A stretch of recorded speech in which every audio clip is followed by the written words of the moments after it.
Welcome to Laptop Radio. Today's topic is evolution of AI, and we have Glen Speckert with us. Hello, Glenn. How are you?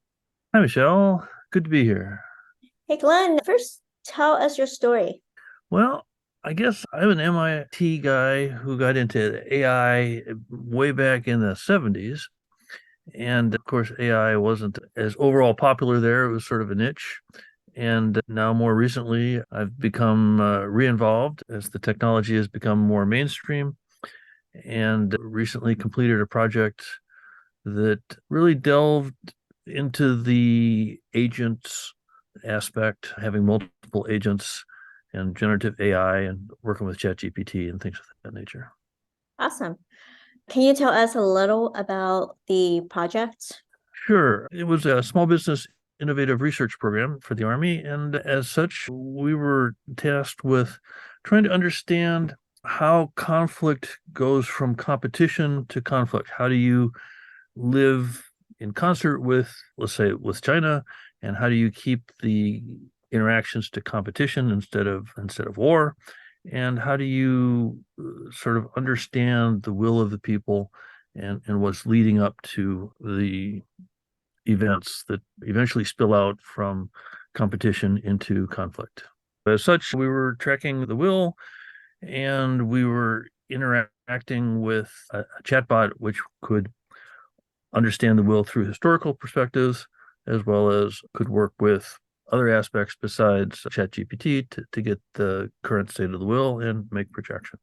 How do you see the evolution of AI? How has AI changed over the years? Currently, it's pretty much you have to learn a set of specialized tools, and OpenAI has sprung onto the forefront, and everybody has an OpenAI account.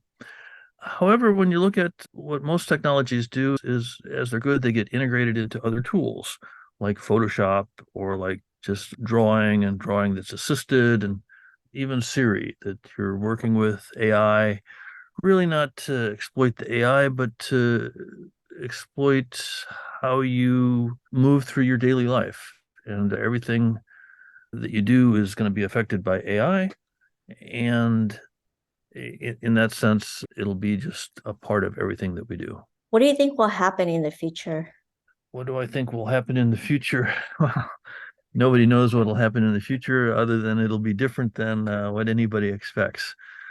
And clearly, as we move towards artificial general intelligence, there's going to be a lot of surprises in terms of understanding how it works or doesn't work, or what's real or what's not real, and the impact of society. How does society deal with understanding the motives behind things, et cetera, et cetera. Do you see any limitations of AI as of right now?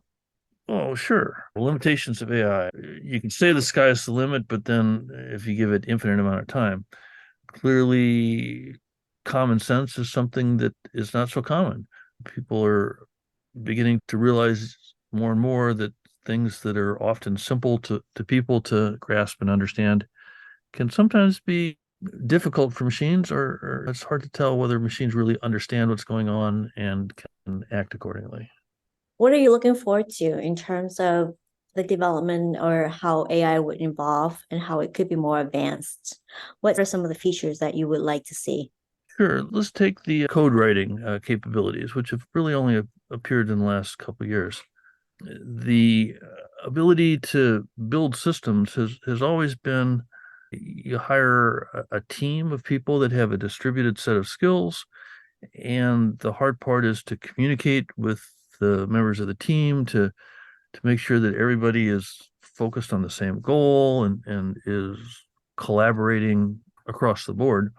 Nowadays, in the future, when code is written by an AI, the ability to have a long session that's back and forth and delves into what's working, what's not working, how do you get around that, what are the alternative approaches, what's the advantage, what's the pros and cons of this approach versus that approach.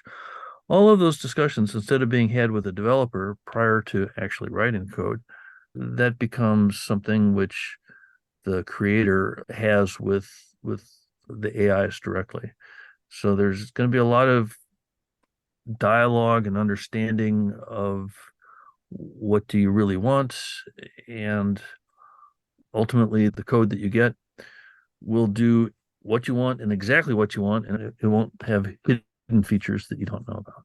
How do you compete with OpenAI if you're a startup building AI products?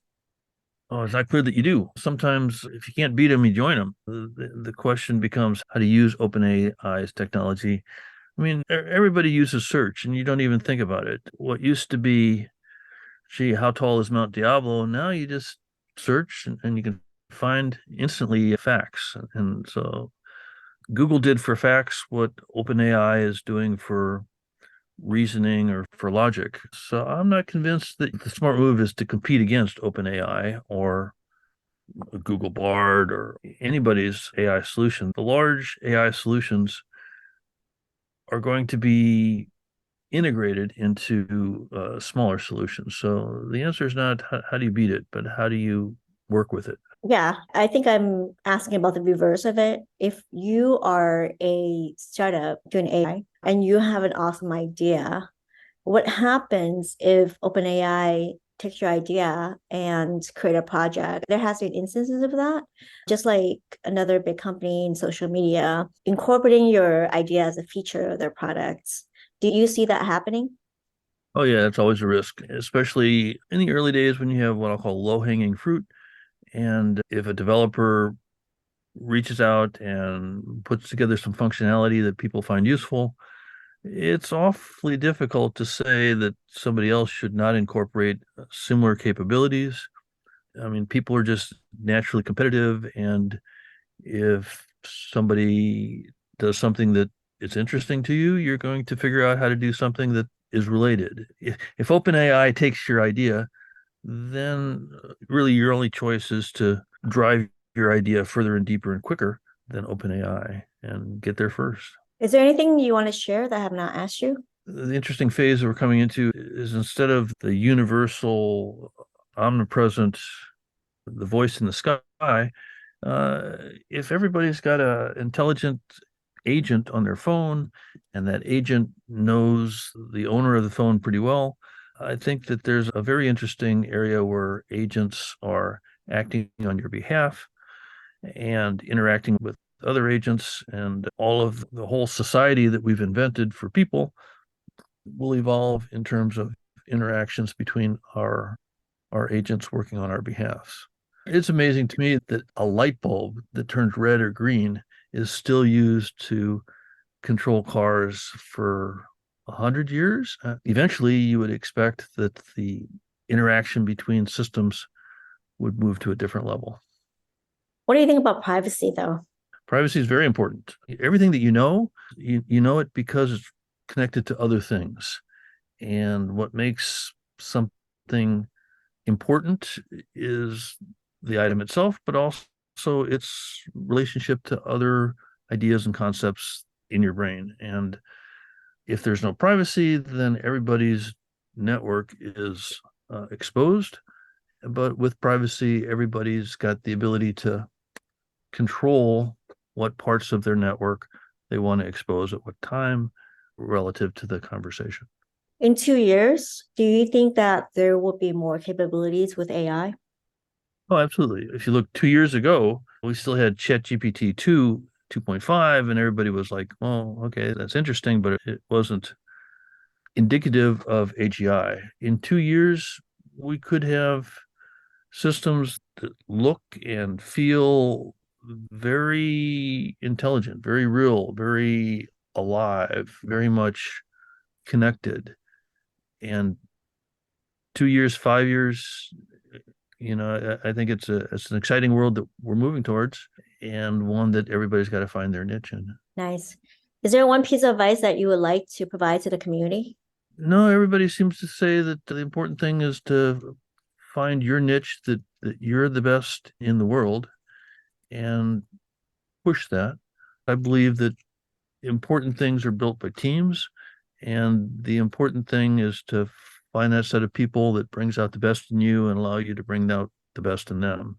Once you've found your team, finding a problem that makes sense for the set of things that your team does becomes obvious based on who your team is and what they want to do.